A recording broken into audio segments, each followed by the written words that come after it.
This is Democracy Now!, democracynow.org, the War and Peace Report. I'm Amy Goodman as we continue with our Democracy Now! Special on our journey of Yip Harburg's life with his son, Ernie Harburg.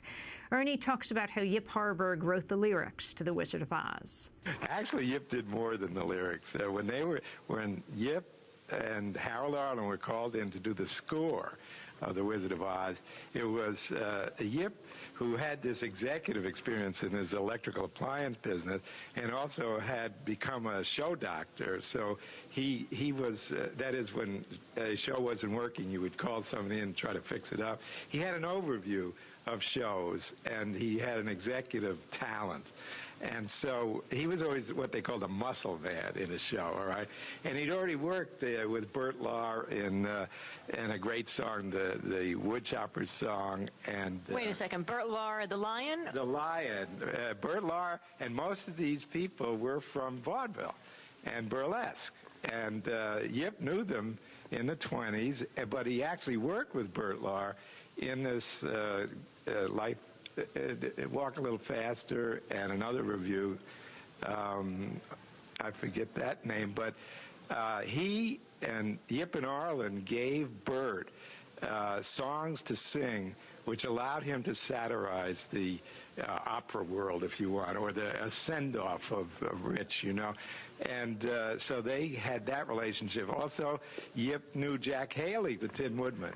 And Yip also worked with Bobby Conley as a choreographer in the early 30s on his shows, who was also the choreographer for The Wizard of Oz. So he had a cast here with Arlen who were, you know, sort of Yip's men, you know what I mean? So when Yip went to Arthur Freed, the producer, who was too busy to work on this musical, and Mervyn LeRoy had nothing to do with it practically, because he had never done a musical before. So it became a vacuum in which the lyricist entered, because he was already to do so. Yip was always an active, you know, organizer. And so the first thing he suggested was that they integrate the music with the story, which at that time in Hollywood, they usually didn't do. They'd stop the story and you'd sing a song, they'd stop the story and sing a song. That you integrate this. Arthur Freed accepted the idea immediately. Yip and Harold then wrote the songs for the 45 minutes within a 110-minute film of the Munchkin sequence and into the Emerald City and on their way to the Wicked Witch, when all the songs stopped because they wouldn't let them do anymore, okay? You'll notice then the chase begins, you see. In the movie. Why wouldn't they let him do anymore? Because they didn't understand what he was doing, and they wanted a chase in there.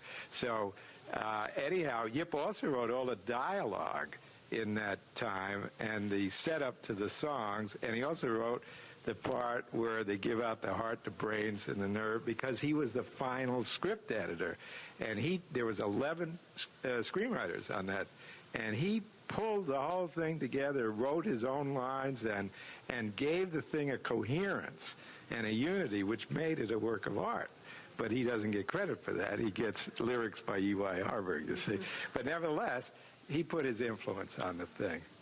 And who wrote The Wizard of Oz originally, the story? Yeah, Frank L. Baum was an interesting kind of maverick guy who at one point in his life was an editor of a paper in South Dakota, and this is at the time of the populist revolutions or revolts or whatever you want to call it in the Midwest, because the railroads and the Eastern City banks absolutely dominated the life of the farmers, and they couldn't get away from the debts that were accumulated from these.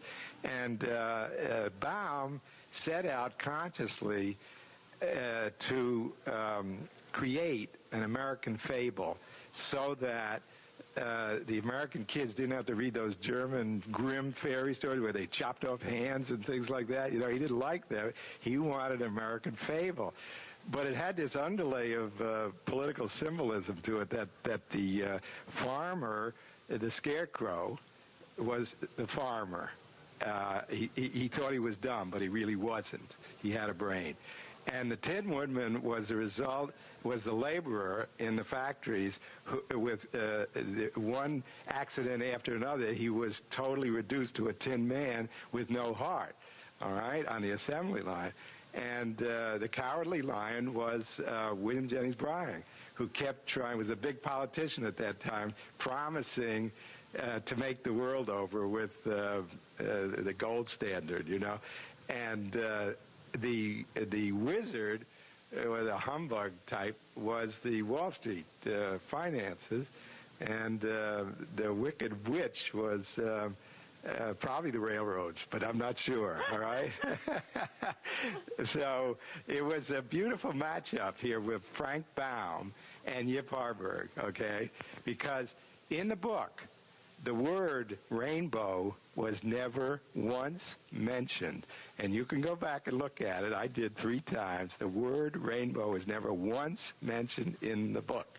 And the book opens up with Dorothy on a black and white world that Kansas had no color. Just read the first paragraph in it. So when they got to the part where they had to get the song for the little girl, they hadn't written it yet. They had written everything else.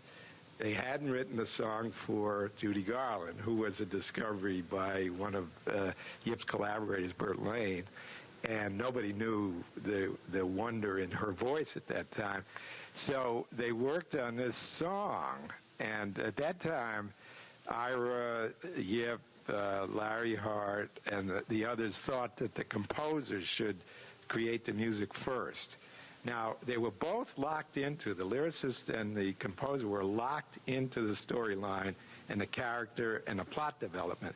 So they both knew that at this point there was a little girl in trouble on the Kansas City environment, all right, and that she yearned to get out of trouble, all right. So Yip gave Harold what they call a dummy title.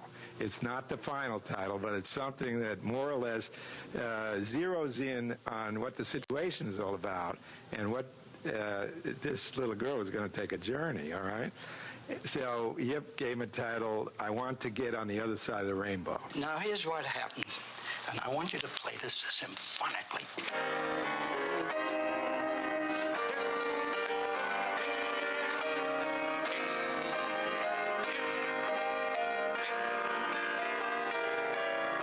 Okay, I said, my God, Harold, this is a 12-year-old girl wanting to be somewhere over the rainbow. It isn't Nelson Eddy. And I got frightened. And I said, let's save it for something else, but let's not have it then. Well, he felt he was crestfallen, as he should be. And I said, let's try again. Well, he tried for another week, tried all kinds of things, but he kept coming back to it, as he should have. And he came back.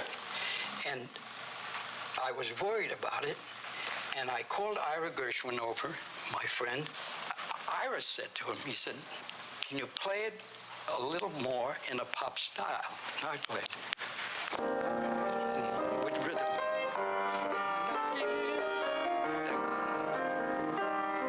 Okay.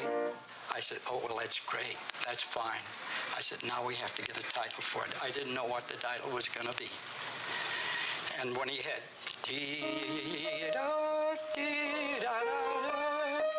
I finally came to the thing, the way I logicalized it.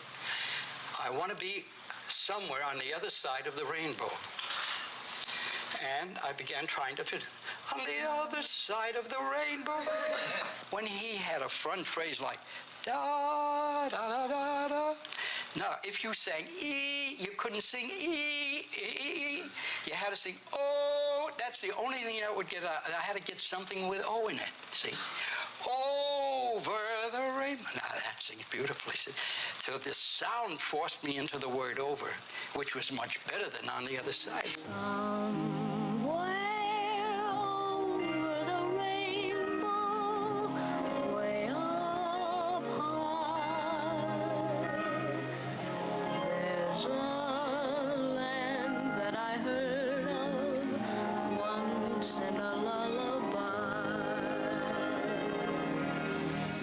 Yip, Arlen worked on it. He came up with this incredible music, which, if anybody wants to try it, Just play the chords alone, not the melody. And you will hear Paco Bell, and you will hear religious hymns, and you will hear fairy tales and lullabies just in the chords. No one ever listens to that, but try it if you play the piano.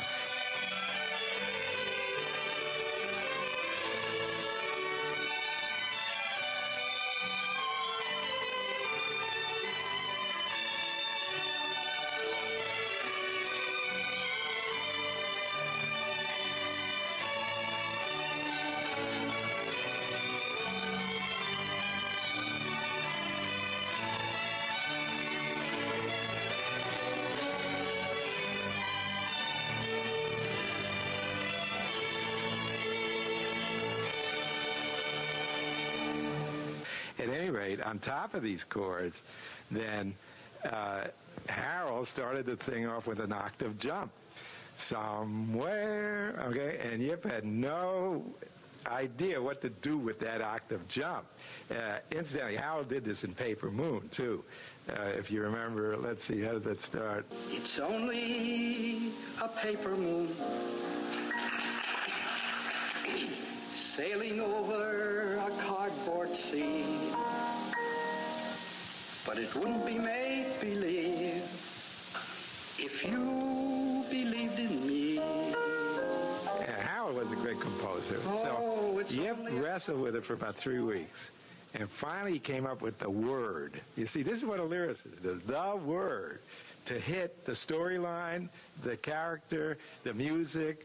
It's an incredible thing. Somewhere. All right, and then when you put it in an octave, you get somewhere, okay, and you jump up, and you're ready for take that journey, all right? Where? Over the rainbow, okay? And then you're off. It's not a love song. It's a story of a little girl that wants to get out. She's in trouble, and she wants to get somewhere. Well, the rainbow was the only color that she'd see in Kansas. She wants to get over the rainbow. But then Yip put in something which makes it a Yip song. He said, and the dreams you dare to dream really do come true, you see. And that word dare lands on the note, and it's a perfect thing, and it's been generating courage for people for years afterwards, you know.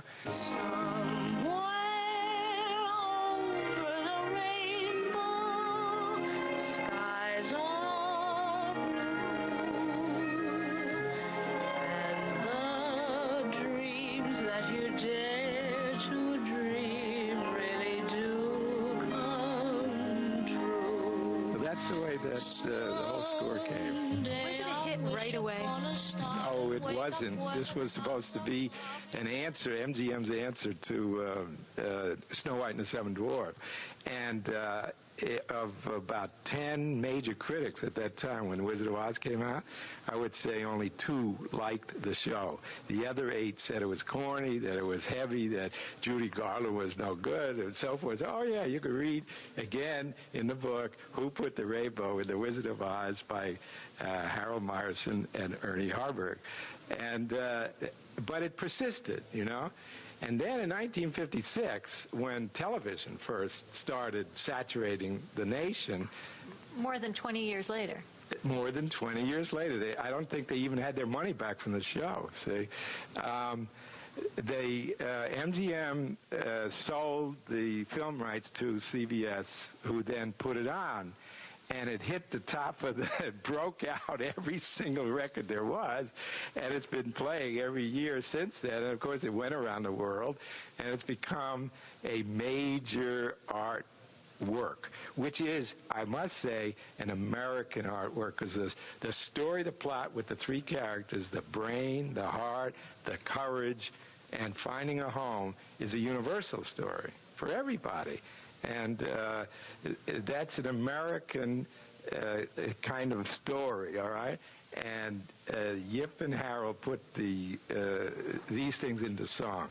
Who did the Munchkins represent? We represent the Lollipop Guild, the Lollipop Guild, the Lollipop Guild, and in the name of the Lollipop Guild, Oh, in the, you mean political thing? I think they represented the little people, you know, the people. And that's the way they were, it came on in the book. You see, the book, if you're a purist, you wouldn't like the film. It's just like anything else. There are societies of people who meet and discuss the books. Okay, there's even a society for the Winkies, which are the guards around the Wicked Witch's, you know, its castle. There really is. They meet once a year, and they're serious. And they don't like the picture because it didn't follow the book. See, because Yip and the writers changed it as Hollywood will. Was the book a little bit more favorable to the Winkies? No. Well, yes. The Winkies were good people, and they were played up there. If you go back and read the book, you will see that they were a lovely, decent kind of people. Yes.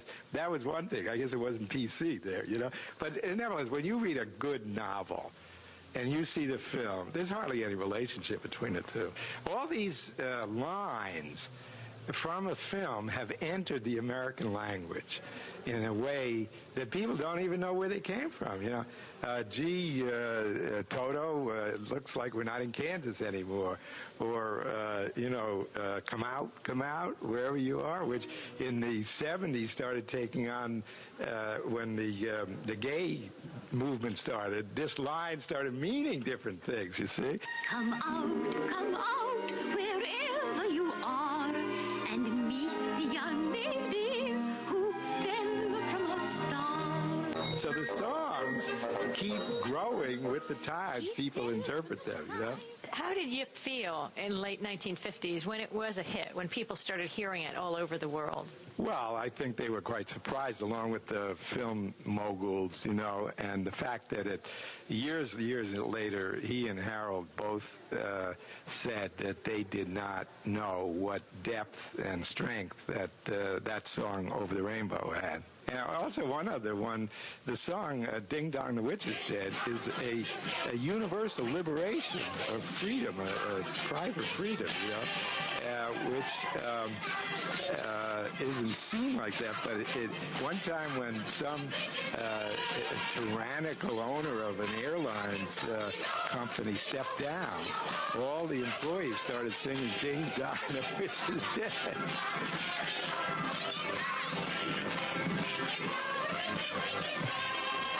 See, so people use these words, and during the war, World War II, We're Off to See the Wizard was sung by troops marching, you know. So, but nobody knows that Yip wrote the words. Now, Harold wrote the music, and the songs were Yip's and Harold's. That's right. Because of the wonderful things he does, we're off to see the wizard, the wonderful Wizard of Oz. This is Democracy Now!, democracynow.org, the War and Peace Report. If you'd like a copy of today's show, you can go to our website at democracynow.org. Back in a minute.